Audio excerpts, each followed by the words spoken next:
this area here is what we put in to help the environment and wildlife and nature. And we planted this crop, and all this will come ripe in the autumn, ready for the winter.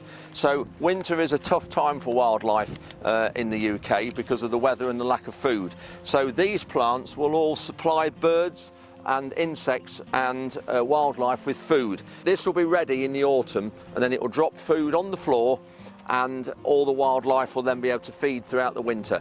And also they're able to get out the wind and get out the rain and protect themselves, so it's habitat as well as feed.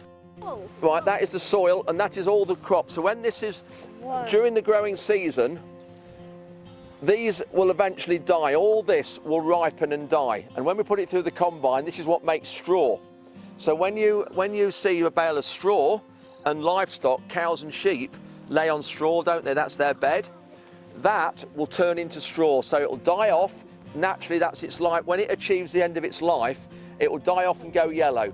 So when you get to July, you'll see crops going yellow. All the fields will go yellow. Not yellow flowers like rape, but sort of a yellow because of the straw colour.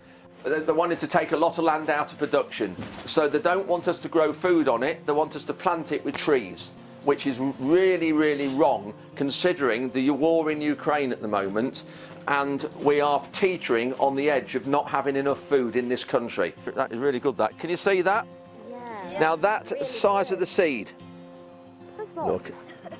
And it grows into, and already this crop was only put in the ground, only planted at the end of March. So it's been in the ground less than 2 months. The plant has to feed all the flowers up the plant.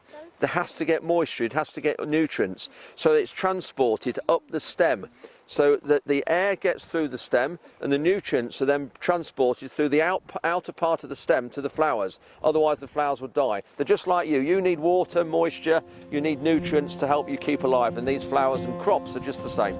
So there you go, children, pass that around and then you can see the seed. Yeah.